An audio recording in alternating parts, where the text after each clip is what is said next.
तो आज हम लोग जो पढ़ेंगे वृत्तों से संबंधित क्षेत्रफल प्रश्नावली 12.3 का है। ठीक है, इसमें हमारा फर्स्ट क्वेश्चन है कि छायांकित भाग का क्षेत्रफल ज्ञात कीजिए यदि पी क्यू बराबर 24 सेंटीमीटर और पी आर बराबर 7 सेंटीमीटर तथा ओ वृत्त का केंद्र है। तो ये हमारा ओ जो है वृत्त का केंद्र हो गया, ये जो है हमारा त्रिभुज है और ये छायांकित भाग है। ठीक है, तो इसमें कुछ नहीं करना है, वृत्त के क्षेत्र में क्षेत्रफल में से इस त्रिभुज का क्षेत्रफल अगर हम लोग माइनस कर दें तो छायांकित भाग का क्षेत्रफल आ जाएगा। अब यहाँ सवाल उठ रहा है कि इस त्रिभुज का क्षेत्रफल कैसे निकालेंगे। हमको जो है दिया हुआ है पीक्यू जो दे दिया है ये हम लोगों को 24 सेंटीमीटर दिया हुआ है और पी आर जो है तुमको 7 सेंटीमीटर दिया हुआ है। ठीक ना, अब ये मत सोच लेना क्या कि तुमको व्यास निकालना पड़ेगा, कोई जरूरत नहीं है। हम लोग 9th क्लास में पढ़े थे कि किसी अर्धवृत्त में परिधि पर बना कोण जो होता है समकोण होता है। किसी अर्धवृत्त में परिधि पर बना कोण क्या होता है, समकोण होता है। यानी ये वृत्त के केंद्र से अगर जा रहा है तो ये हुआ अर्धवृत्त, ये अर्धवृत्त हो गया। अर्धवृत्त में ये जो परिधि पर जो कोण बनेगा ये क्या हो जाएगा, समकोण 90 डिग्री। और 90 डिग्री हो जाएगा तो त्रिभुज का क्षेत्रफल बराबर क्या होता है, 1/2 गुना आधार गुना ऊंचाई।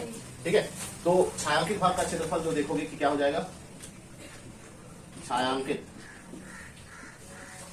भाग का क्षेत्रफल बराबर वृत्त का क्षेत्रफल माइनस त्रिभुज पी क्यू आर का क्षेत्रफल। तो वृत्त का क्षेत्रफल पाई आर स्क्वायर, ठीक ना, और माइनस 1/2 गुना आधार पी क्यू गुना पी आर।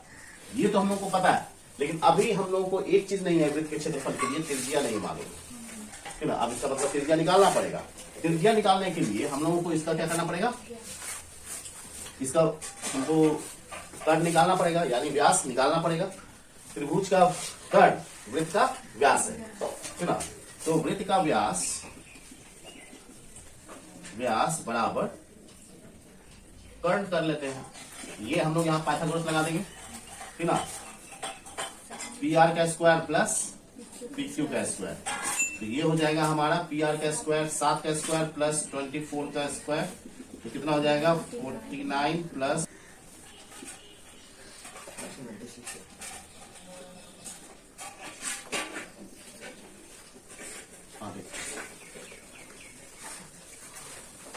यहाँ पर हो जाएगा कितना 7 का स्क्वायर हो जाएगा 49 और 24 का स्क्वायर हो जाएगा 576। तो यहाँ आ जाएगा तुम्हारा कितना 625।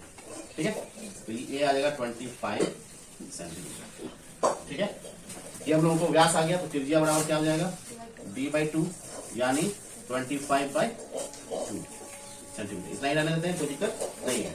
अब हम लोगों को क्या करते हैं, इस फॉर्मूला में वैल्यू पुटअप करते हैं। तो क्षेत्रफल जो हो जाएगा छायांकित भाग का क्षेत्रफल, इसलिए छायांकित भाग का क्षेत्रफल बराबर कितना हो जाएगा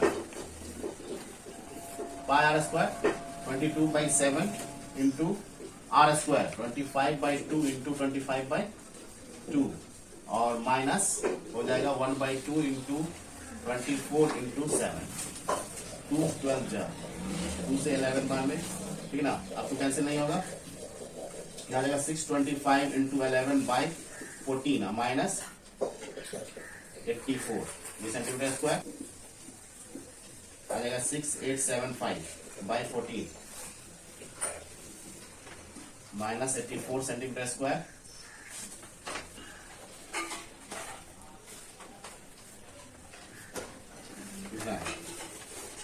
ना 491.07 माइनस 84 सेंटीमीटर स्क्वायर माइनस करते 7.0 और 7 और ये बच जाएगा 407.07 सेंटीमीटर।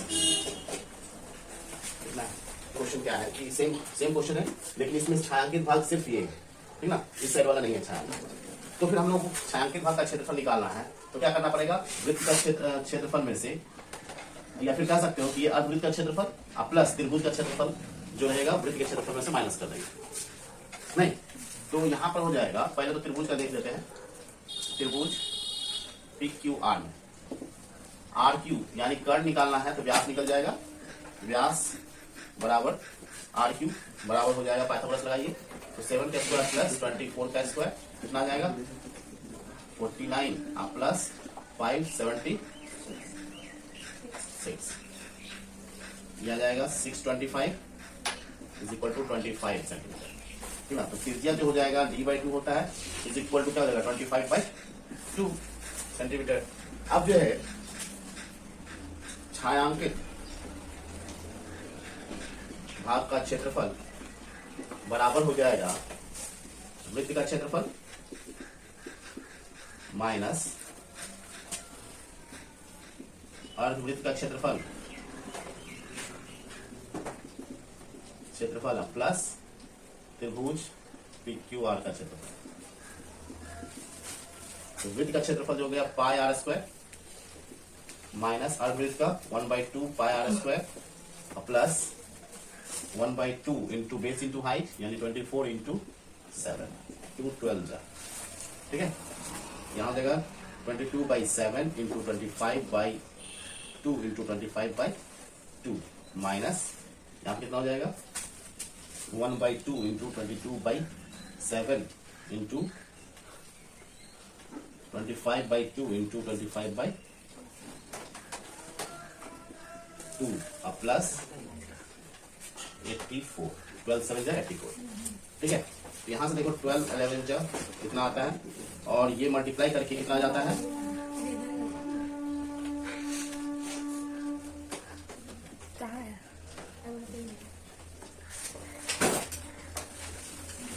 आ जाता है 6875/14। ठीक है, माइनस ये हो जाएगा तुम्हारा यहाँ कैंसिल कर लीजिए, तो ये भी हो जाएगा 6875/7 2 14 2 28 प्लस 84।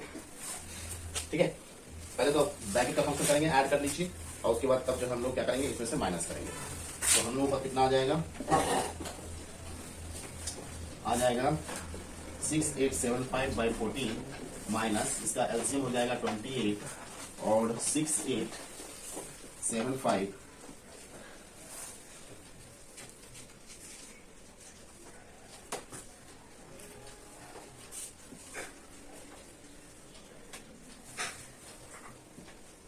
और 28 इंटू हो जाएगा 84।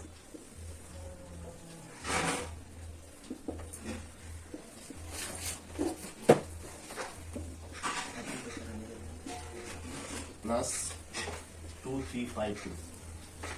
ठीक है, इज इक्वल टू 6875/14 माइनस यहाँ ऐड करने के बाद कितना आ जाता है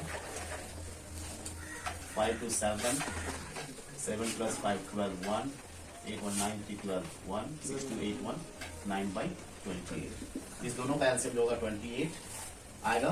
14 2 2 से मल्टीप्लाई करिएगा 5 2 10 1 7 2 14 1 15 1 8 2 16 1 17 1 6 2 12 और 1 30 माइनस 9 2 2 7 तो 3 और यहाँ बचिए 4 2 5 4 ठीक है 4523/28 सेंटीमीटर स्क्वायर आ गया। सकेंद्रीय वृत्तों की त्रिज्याएं क्रमशः 7 सेंटीमीटर और 4 सेंटीमीटर है तथा एंगल AOC जो है 40 डिग्री है। तो यहाँ देखोगे कि ये सकेंद्रीय वृत्त का मतलब होता है ऐसा वृत्त जिसका एक ही केंद्र हो।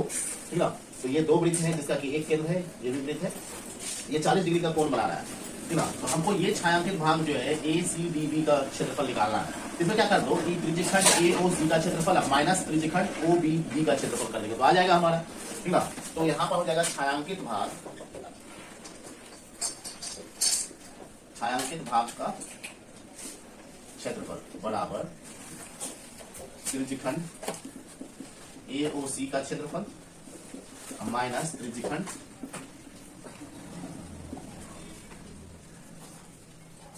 OBD का क्षेत्रफल। तो त्रिज्यखंड का क्षेत्रफल होता है θ/360 इंटू पाई r1 स्क्वायर कर लेते हैं माइनस θ/360 इंटू पाई r2 का स्क्वायर। ठीक है, r1 हमारा 14 हो गया, बड़ा वाला r1 हमारा कितना है 14 सेंटीमीटर और r2 जो है हमारा 7 सेंटीमीटर है, छोटा वाला। ठीक है, तो दोनों में कॉमन ले लेते हैं 360 इंटू पाई कॉमन ले लिए तो बचा r1 स्क्वायर माइनस r2 का स्क्वायर। थीटा का वैल्यू 40 डिग्री बना रहा है सेंटर पर कोण 40/360 इंटू पाई का वैल्यू 22/7 और r1 का वैल्यू हो जाएगा 14 का स्क्वायर माइनस 7 का स्क्वायर। तो ये जीरो जीरो कैंसिल 9 4 जा 36 अब तो कटेगा नहीं 22/9 इंटू 7 और इसमें कर दो a square minus B square का formula a plus B into A minus B तो ये हो जाएगा 14 प्लस 7 इंटू 14 माइनस 7 तो 14 माइनस 7 तो 7 आ जाएगा 22/9 इंटू 7 इंटू हो जाएगा 21 इंटू 7 7 7 कैंसिल और 3 3 9 और 3 7 जा आ जाएगा हो जाएगा 7 to the 14 4 1 7 to the 14 115 154/3 centimetre square answer. ठीक है कोई डाउट है? चलिए हम लोगों का जो है 4 नंबर क्वेश्चन है ना और इसमें छायांकित भाग का क्षेत्रफल निकालना है। ये पूरा छायांकित भाग है। ठीक है ये पूरा छायांकित भाग का क्षेत्रफल हम लोगों को निकालना है जहां भुजा 12 सेंटीमीटर वाले एक समबाहु त्रिभुज ओ ए बी के शीर्ष ओ को केंद्र मानकर 6 सेंटीमीटर त्रिज्या वाला एक वृत्तीय चाप खींचा गया है। ये वृत्तीय चाप खींच दिया गया है और यहाँ पर से ये 6 सेंटीमीटर का इसका त्रिज्या हो गया और ये पूरा जो है सारा तीनों साइड जो क्या है 12 सेंटीमीटर का है। इसका मतलब समबाहु त्रिभुज है और समबाहु त्रिभुज में केंद्र का कोण कितना होता है 60 डिग्री होता है। इसका मतलब ये कोण जो ये त्रिज्यखंड है इसका कोण हो गया 60 डिग्री हो गया। इसमें ध्यान रखना है। अब जो है यहाँ पर एक चीज देखना होगा कि हमको चूंकि छायांकित तो पूरा भाग है तो इसको निकालने के लिए क्या करना पड़ेगा वृत्त का क्षेत्रफल प्लस समबाहु त्रिभुज का क्षेत्रफल और माइनस चूंकि ये 2 बार काउंट हो जाएगा तो एक बार क्या कर लेना है माइनस करना तो माइनस त्रिज्यखंड का क्षेत्रफल। क्लियर बात? तो छायांकित भाग का क्षेत्रफल जो होगा छायांकित भाग का क्षेत्रफल बराबर वृत्त का क्षेत्रफल प्लस समबाहु त्रिभुज का क्षेत्रफल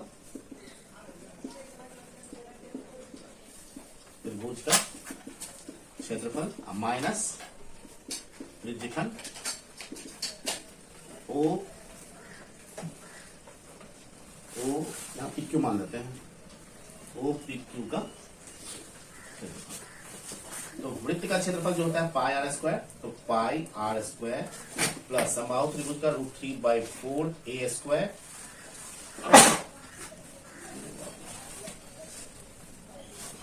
यहां हो जाएगा √3/4 ए स्क्वायर समबाहु त्रिभुज का क्षेत्रफल माइनस त्रिज्यखंड का क्षेत्रफल θ/360 इंटू पाई आर स्क्वायर। तो यहाँ पर पाई का वैल्यू 22/7 इंटू आर स्क्वायर तो 6 का square 6 into 6 plus √3/4 into side है 12 इंटू 12 माइनस थीटा जो हो गया 60/360 और इंटू पाई 22/7 इंटू 6 इंटू 6 4 3 12 और यहाँ कैंसिल होगा नहीं 22 इंटू 36/7 प्लस 36 √3 माइनस 6 बार में 0 जो कैंसिल होगा 6 बार में हो जाएगा और 1 6 कैंसिल तो हो जाएगा कितना 132/7। अब सब में एलसीएम ले लीजिए और इसका वैल्यू रख सकते हैं 1.732 होता है ना √3 का वैल्यू। तो यहां पर जो हो जाएगा हम लोग ले सकते हैं 7 एलसीएम हो जाएगा तो ये कितना ही रह जाएगा 32।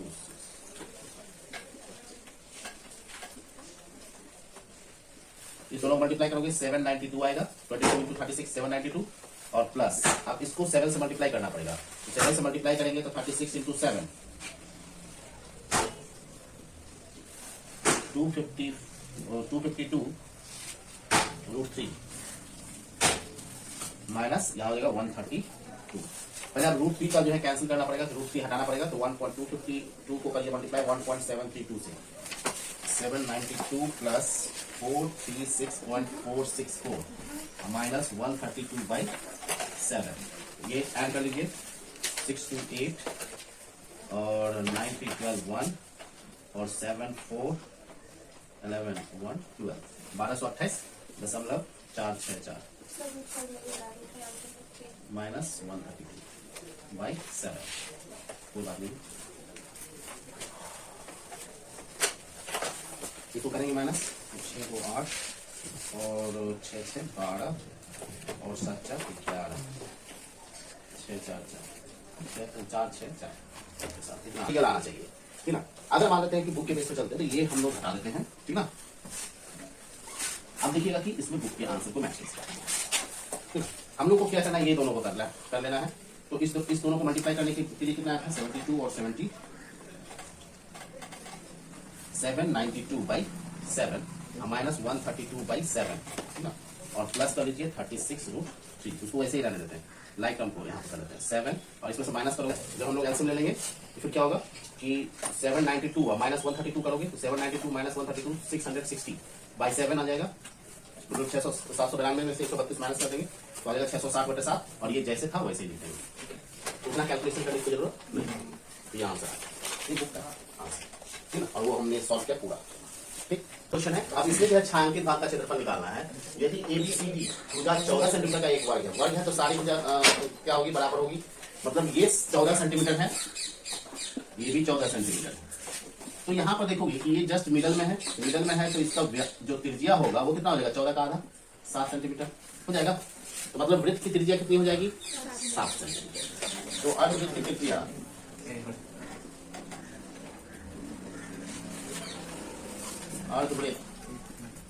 की त्रिज्या बराबर d/2, यहाँ व्यास हो गया 14 बराबर 14/2 बराबर 7 सेंटीमीटर, ठीक ना। और अब हम लोगों को निकालना है छायांकित भाग का क्षेत्रफल। छायांकित भाग का क्षेत्रफल निकालने के लिए क्या करना पड़ेगा, वर्ग का क्षेत्रफल माइनस कर देंगे 2 गुना अर्धवृत्त का क्षेत्रफल, ठीक ना। तो आ जाएगा छायांकित भाग, नहीं आ जाएगा, ये दोनों का क्षेत्रफल निकाल के माइनस कर देंगे तो आ जाएगा बचा हुआ भाग का। तो छायांकित भाग का क्षेत्रफल बराबर वर्ग का क्षेत्रफल माइनस 2 गुना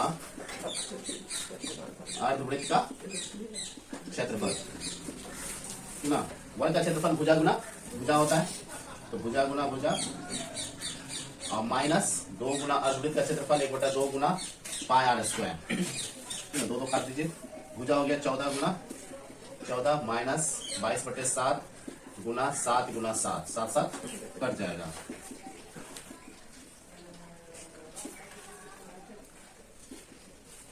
$196 माइनस 154 कितना आ जाएगा, 6 माइनस 4 2 और 9 माइनस 5 4, इतना सेंटीमीटर स्क्वायर, 42 सेंटीमीटर स्क्वायर, ठीक है। देखो ये हम लोगों का 8वां नंबर क्वेश्चन है वृत्तों से संबंधित क्षेत्रफल से 12.3 एक्सरसाइज का। अब एक दौड़ने वाला पथ दर्शाती है, यहाँ पिक्चर जो दिया गया है, एक दौड़ने वाला ट्रैक दिया हुआ है, पथ दिया हुआ है, जिसके बाएं और दाएं सिरे पर, ये बायां और ये दाएं सिरे पर जो है अर्धवृत्ताकार जो है लगा हुआ है। दोनों आंतरिक समांतर रेखाखंडों के बीच की दूरी 60 मीटर है, ठीक है। आंतरिक समांतर रेखाखंडों के बीच की दूरी 60 मीटर है तथा इसमें से प्रत्येक रेखाखंड की खंड जो है 106 मीटर लंबा है। यहाँ से यहाँ तक की लंबाई जो है 106 मीटर है। यदि पथ 10 मीटर चौड़ा है, पथ का जो चौड़ाई 10 मीटर है चारों तरफ से, तो ज्ञात कीजिए कि पथ के आंतरिक किनारे की अनुदिश एक पूरा चक्कर लगाने में चली गई दूरी, तो आंतरिक दिशा में चलेगा तो कितना लगेगा, ठीक है। कि अनुदिश पूरा चक्कर लगाने में चली गई दूरी कितना होगा, मतलब आंतरिक परिमाप निकालना है और पथ का क्षेत्रफल, और पथ का पूरा क्षेत्रफल जो है इसका क्षेत्रफल क्या है। तो इसमें देखोगे हल, ठीक है। पहला तो यहाँ 60 मीटर चौड़ा है तो इसका त्रिज्या कितना हो जाएगा, आधा करोगे तो त्रिज्या हो जाएगा, ये अर्धवृत्ताकार है तो 30 हो जाएगा, त्रिज्या बराबर हो जाएगा 60/2 यानी 30 मीटर, ये 30 मीटर का है, ठीक है। और ये तो 106 मीटर दिया हुआ है, तो आंतरिक किनारों की लंबाई जो है पूरा चक्कर लगाने में कितना लगेगा, पहला का आंतरिक किनारों के अनुदेश एक चक्कर पूरा करने में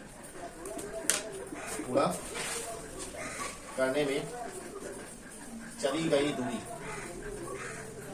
गई दूरी कितना हो जाएगा, हमारा कितना हो गया 106 और 106 हो जाएगा ना, 106 प्लस 106 प्लस 2 गुना अर्धवृत्त का परिमाण, 2 गुना अर्धवृत्त का परिमाण। 106 हो गया, 212 ये हो जाएगा 106 प्लस 106 प्लस 2 गुना अर्धवृत्त का क्षेत्रफल होता है पाई आर, ठीक है, मतलब पाई आर होता है ना, 2 गुना पाई आर करेंगे तो पाई का वैल्यू 22/7 और आर का वैल्यू 30, आर का वैल्यू 30 आया ना। यहाँ पर 212 प्लस 30 गुना 60 गुना 22/7। अब ये हो जाएगा 212 प्लस 6 को बाकी 1 6 12 13 20/7 कैंसिल हो गए 7 7 छोटे 7 बाकी 7 8 7 14 13 20 4 8 2 10 बाकी 1 4 3 7 8 और 1 2 2804/7 इतना है ना। ये आंतरिक क्षेत्रफल, बाह्य क्षेत्रफल माइनस आंतरिक क्षेत्रफल कर लोगे, पथ का क्षेत्रफल हो जाएगा ना। या फिर कर लो क्या कि ये दोनों आयत का क्षेत्रफल, ठीक है, तो पथ का क्षेत्रफल जो होगा, पथ का क्षेत्रफल बराबर 2 गुना आयत का क्षेत्रफल माइनस प्लस ये जो है वलय अर्धवलय है, 2 गुना अर्धवलय का क्षेत्रफल। यहाँ पर छोटा त्रिज्या तो तुम्हारा 30 आ गया, तो बड़ा त्रिज्या आर जो है, कैपिटल आर जो हो जाएगा कितना होगा, 30 प्लस 10 हो जाएगा 40 मीटर का, और छोटा त्रिज्या जो है तुम्हारा 30 मीटर का, ठीक ना। तो 2 गुना आयत का क्षेत्रफल जो हो जाएगा 106 गुना 10 प्लस 2 गुना अर्धवलय, तो अर्धवलय का क्षेत्रफल होता है pi R square minus R square, तो यहाँ हो जाएगा अर्धवलय है तो 1/2 करोगे, 1/2 pi R square minus R square, ये 2 कैंसिल हो जाएगा, तो ये कितना हो जाएगा 20 गुना 106 प्लस पाई का वैल्यू 22/7 और आर स्क्वायर का वैल्यू 40 का स्क्वायर माइनस 30 का स्क्वायर, ठीक है। 2120 प्लस 22/7 और ये हो जाएगा 40 प्लस 30 और 40 माइनस 30, तो 40 माइनस 30 डायरेक्ट कर देते हैं, 10 आ जाएगा, 40 माइनस 30 10 आ जाएगा, ये कटेगा तो नहीं, इसको भी 3.41 कर ही देते हैं, 3.14 डेसिमल में आसान हो जाएगा, 20 प्लस 3.14 इंटू 40 30 70 गुना 10, तो 7 से गुना कर दीजिएगा, 7 28 का बाकी 2 7 7 8 9 7 21 और ये 2 जीरो है, 2 जीरो डाल दीजिए और 2 डिजिट बाद 10 कितना आ जाएगा, तो 8 9 एक बाकी 1 1 1 2 1 3 और 2 2 4, तो 118 मीटर स्क्वायर, ये आंसर आएगा, ठीक है। 30 प्लस 10 40 मीटर हो गया और आर बराबर 30 मीटर, तो पथ का क्षेत्रफल कितना हो गया 2 इंटू 2 गुना आयत का क्षेत्रफल, ये वाला आयत होगा ना, ये दोनों आयत हो गया और ये जो है अर्धवलय है, तो 2 गुना अर्धवलय का क्षेत्रफल, ये तो फॉर्मूला ठीक है, यहाँ 22/7 लिखा हुआ ही है। अब 22/7 की जगह पर हम लोग क्या कर सकते हैं, 22/7 ही रहने देते हैं, इसको चेंज नहीं करेंगे, 22/7 7 दाएं 70 कर गया ना, ये हो जाएगा तुम्हारा 2200, ठीक है। तो क्या हो जाएगा 0 2 फिर 2 1 3 2 2 4 43 20 मीटर स्क्वायर, ठीक है।